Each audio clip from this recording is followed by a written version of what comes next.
Hey guys, Jesse here, and today I'll be taking a look at the Master Grade Wing Gundam Ver. Now, before I start this review, I just want to preface it with a bit of a Gunpla history lesson on Master Grade Wing Kits because there's so many versions, and I know a lot of questions online always tend to ask, what are the differences between the Wing Gundam kits? Because there's just so many versions of the Wing Gundam, so it's understandable that it can get confusing. So let's start at the beginning, which is with this kit. This kit came out in March of 2004. It's a Hajime Katoki redesign, reimagining of the original Wing Gundam from the TV show. Then later in the year, the Wing Gundam Zero Custom EW, the one with the big angel wings, came out, which is basically this kit, but with different wings and, of course, different colors and different forearm pieces. That had to do with the Endless Waltz movie that came out a few years back, which Hajime Katoki designed all the Gundams in that show. I don't know if he did all the mobile suits, but he definitely did all the Gundams. So then later, we eventually got the Master Grade Wing Gundam, just Wing Gundam, no suffix, no prefix. The Wing Gundam we all know and loved from the TV show, which, funnily enough, Katoki had some hand in redesigning. It's far more slender and sleek than the one we saw in the show. Then Bandai decided to release all the Gundams from the Endless Waltz movie. So Death Scythe EW, Sandrock EW, Heavy Arms EW, all of them. And to coincide with those releases, Bandai re-released this kit as the Wing Gundam EW. So now when you look at this on like the wiki and stuff, you don't see it as Verka, it's EW. So they sort of retconned this into the Endless Waltz universe. And that kit is basically this kit, exactly the same, but different colors, different decals, and it comes with 2 action-based connectors, which this kit infuriatingly doesn't come with any action-based connectors at all, but we'll talk about that later. And then finally, we have the Wing Gundam Proto Zero, which is a Hajime Katoki redesign, reimagining of the Wing Gundam Zero, which is the mid-season upgrade for the original Wing Gundam. Whew, so there you go. There's your Gunpla lesson of the day. So let's just go ahead and jump into this and look at the Wing Gundam Verka. And this kit is simply beautiful. It's just what it is. It's a beautiful kit, beautifully proportioned, beautifully designed. It just looks great. And I don't even like Wing Gundam. I don't really like the show. I don't like Wing Gundam in general, just a mobile suit. To me, I don't like wings on a Gundam at all, and don't even get me started on the angel wings. That's just bleh. But the fact that this model has, the fact that I love this model so much and it's a Wing Gundam should tell you something, because I really don't like Wing Gundam. The show and the angel wing one hold a lot of nostalgia for me, but design-wise, meh. No, I could do without it. So, yeah, just the proportions here are great. The colors are great. It's a bit muted. The white is more cream than like white, like pure white. And everything else just has a muted palette, but it's so colorful that it still stands out, but blends in enough that, it seems realistic in a sense. Just take a look around it. The wings are nice and big. I think they're proportioned really well. They had a chance to make them overly sized, and they didn't do that. They just made them just the perfect size to fit with the rest of the kit. So I really like it. In terms of what I did to paint it, I merely just did a top coat, just a matte top coat on this. But the jewel here in the center and the 2 green here in the forearms are all clear pieces. The one in the center has a foil green sticker behind it, which I did use, and it kind of makes it a bit reflective. But the ones on the forearm, they have a reflective green sticker that's supposed to go on top of it. Why you would do that, I'm not sure. Why they didn't mold these in clear green in the first place, I'm not sure. I mean, we got clear green effect parts, so they definitely had the technology at the time, but for whatever reason, they put them in just clear. So I went ahead and repainted those clear green, and it looks really nice. And then I painted the Gatling guns in the shoulder here or in the upper torso metallic gunmetal, which I'll show in a second. Aside from that, no painting whatsoever. In terms of paint apps missing, uh, this section under the wing should be the same color as the inner frame, which is this nice brown. I actually really like the inner frame brown. I thought I would repaint it, but as I started building it, it really grew on me. But that's such a small paint app, and I think it would ruin the colors of the wings, so I decided not to do that. In terms of the build was really fun. Now, it might just be because I haven't built a Master Grade in quite a long time that maybe the build isn't as amazing as I thought it was, but I still had fun building this. It went together really fast and really quickly and elegantly that I never felt bored building it, and I never got to a part where I didn't want to build something. I wanted to continue to work on this, which is nice, especially for the backpack, because usually when it comes to kits, the backpack is what slows me down and bogs me down, and the thing I hate building the most, because a lot of Gundams tend to have huge backpacks, and when they're overly complicated, doing one side is just a chore, and then you have to do it all over again. Looking at you, Strike Freedom Gundam, with your ×8 Dragoons. But for these wings to be so prominent and so it's just the huge selling point of this kit, the fact that they went together nice and quickly and just they still look great, that's just really good. That's great for the kit, and it just makes the build more fun. In terms of seam lines, this backpack is mostly parts that are just sandwiched together, so there is a seam line running across all the parts that come together, but the wings are so slender that I feel like you don't need to clean those up, really. They're really unnoticeable. The ones that are meant to be cleaned up are the ones on the back of the ankle armor here. You kind of have a fairly large seam line on the back of the heel here on the ankle armor. Now, I didn't clean them up because I actually quite like that seam line. It's very rare that I look at a seam line and think to myself, yeah, that should be there. But I think these look nice. Like they look like they should be there, because the back of the legs, as you can tell, are very undetailed. There's almost no panel lines at all. So that seam actually adds a bit of detail that really should be there, maybe.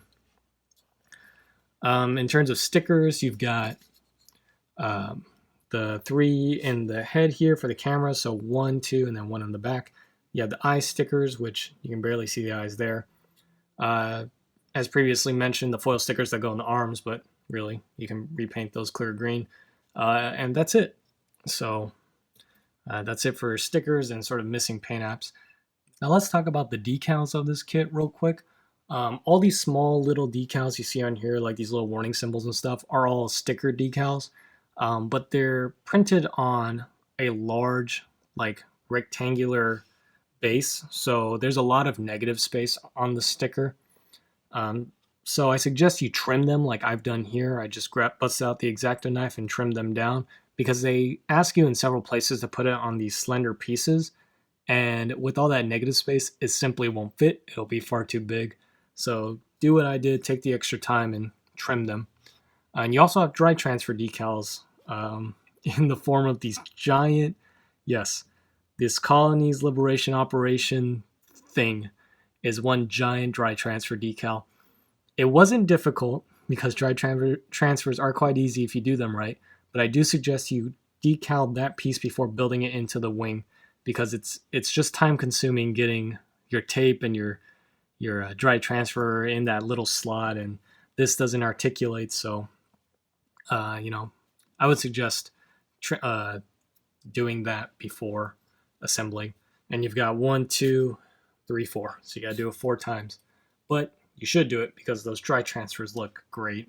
They're just a nice big selling point of this kit. If you do get the EW version, I believe they did actually make these into water slides, so I could be wrong about that, but I believe I've seen them before. Just quickly on this shield, yeah, that's a dry transfer, that's a dry transfer, that's a dry transfer. So got a lot of work to do, but it all looks great. It's all worth it. Now let's talk about articulation and gimmicks. Let's start with the head. The head is very nice. I really just care if it looks up really nicely, and it does. Looking down is a bit of a problem because these red fins on the face tend to bump into these shoulder Gatling guns a lot, and it just can't look down that much. Side to side is okay, but you just have to keep those red fins above the Gatling guns. And on this head, just a quick note on construction: build these fin parts into the head before this red one, because if you don't, you will bump into this and it'll ping off into the distance and you'll never find it again. It happened to me and I somehow found it again. So, yeah, I got lucky, I would say. Here in the shoulder, these Gatling guns do come out, although they can't open up very much because it keeps bumping into that red piece. But they do look really nice. I think this gimmick of it sliding forward and opening up is a bit excessive. I wish it was just on a hinge that opened, but since I don't plan to display it with those open, I really don't care. The chest is very nice, has a lot of mobility, but it is quite stiff. It might just be because I top coated it, but yeah, it is quite nice. And as you can see, it's standing with its wings out, which is impressive for any kit with large wings. And it still looks good. It's not like I'm tricking the wings into a really derpy pose to get it to stand up. But because this chest section is strong enough, it doesn't start to lean back. And a final gimmick is that, of course, the cockpit opens. I really like this cockpit because it's really easy to open and it's really exposed to sort of the light. So I can actually show off that I did indeed paint Hiro Yui in there. I paint all my master grade pilots. I can never show it off because they're always just so deep into the Gundam, but I like the fact that this one is so close to the surface. Arms are pretty good. You've got this part on the shoulder that articulates for some reason. These like fin thingies are really loose and they always get in the way, so I don't know how much I like those, but I can go up about that far. Normal double joint, your typical articulation here in the arms. Legs are all good. They can do the backwards knees bend thing for the transformation. The only problem I have are these hips. It's just ball joints in there, so you're not going to have the full spread. But really, when do you ever need your Gundams the full spread? But because there isn't a lot of, I guess there's a lot of clearance around this leg up here at the ball joint that you do get a pretty good, nice 45. So that's really all you need. So it's not really a problem for me. And the rotation there might be a bigger problem, but I haven't really ran into any issues yet posing this guy. Now, one point of articulation I do have a complaint about is this foot. It goes down really well, which is very nice for flying poses, and that's very important, but it doesn't go up at all. You can move it on the ball joint up here, which doesn't move that much to begin with, but there's no toe joint that bends upward, and that's really important for ground poses other than just standing there. So they really do encourage you to get this thing up in the air because aside from just standing there, it can't really pull off very many ground poses. Now let's move on to the wings. The wings are very nice. I really like these wings. There's no polycaps up here. This, as you can hear, is on a ratchet. So getting these wings symmetrical is just a matter of putting this notch on the same notch as this one. It's very nice. These going up and down, they're not on a ratchet. I can't really remember. I think there is a ratchet in there, but it's quite like loose. So, and then they swivel in and out this way. The wings don't open up, and this doesn't articulate like the real grade, but I don't think you really need that, to be honest. But yeah, these look really good. I really like this ratchet mechanic. It allows you to really get these wings in any position you want. One, I guess, negative about the ratchet is that if you're not like me and you like to repose your Gundams a lot, over time the plastic rubbing against each other will make those wings floppy like hell, which I know some people have ran into that issue where their Wing Gundam EW or Verka, their wings are just floppy messes. But if you're like me and you put it in one pose and never touch it again, those are actually kind of a godsend. Now let's move on to the accessories. So first off, we've got this nice big giant shield. Love this shield, love the design of it. I love the sculpting and proportion of it. Again, these huge dry transfers. They look a little dumb, admittedly, but I mean, they are what they are. You've got the beam saber housed in there. And while we're on the subject, you do get two clear green beam saber effect parts, and they're slightly curved, so that's really cool. They X out one, but why not cut out both and give one to like your heavy arms EW? Because I know that one comes with the beam saber, but no beam saber effect parts, and they tell you to take it from your wing kit. So that's where you get that. Has this connection point here that just goes under the arm. You got to get around that little like claw piece, and then there you go. Shield is now on the Gundam. Next, you've got the huge Buster Rifle. As you can see, it's bigger than the Gundam itself. These canisters, I've repainted gunmetal. I'll show you the color they originally come in a second. But yeah, this is a very nicely detailed Buster Rifle. One problem though, it holds it incredibly poorly. It can hold it. It just it really can't hold it with one hand. Like it can barely hold it with two. There's just no connection point. As you can see, there's no hole in here, and there's no peg in the hand. So it's simply holding it by friction and grip, and there's not enough of it. So a little bit of sticky tack will fix that. But if you want this with one hand, it's not going to happen unless you got sticky tack. A nice thing about the hand I forgot to mention is the 3 fingers here. It's just 3, 1 in the thumb. But this is also ratcheted, these 3 fingers. So it makes it very, very tight. And maybe that was their attempt to try to get this thing to hold this rifle, but I guess there just wasn't enough testing to realize that that wasn't going to work. So sorry, I can't get that into the arm. Then we've got these stupid things, which are the ammo canisters, and you can see how much I like them by the amount of effort I put into building them. Didn't even clean up the nubs, didn't even decal them. This is the original plastic the canisters came in.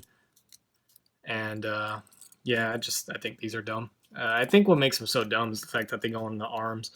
Yeah, I don't think that looks cool, but we'll get them on there, I guess. Yeah, so you can put one on each arm, and if you really, really want, you can put it on the arm and the shield also attached. Which, why would you ever do this? I don't know. Yeah, that just looks, I don't know. Maybe you think it looks cool. For me, I think that just looks too much. And I find it weird that you would store your spare ammo on your arms and not like your back or your legs.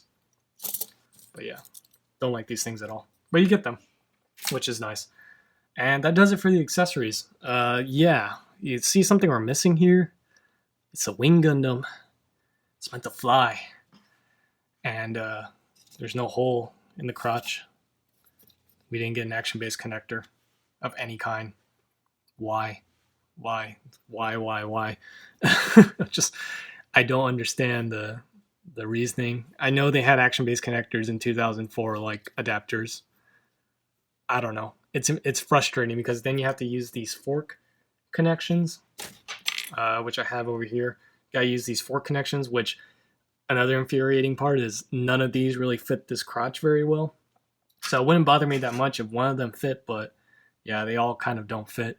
So I'm probably going to drill a hole in there to fit an action base peg. But yeah, that it really sucks that we don't get an action base connector, and that's a big hit for this kit, and probably a reason why you should just go pick up the EW version and then buy these decals separate.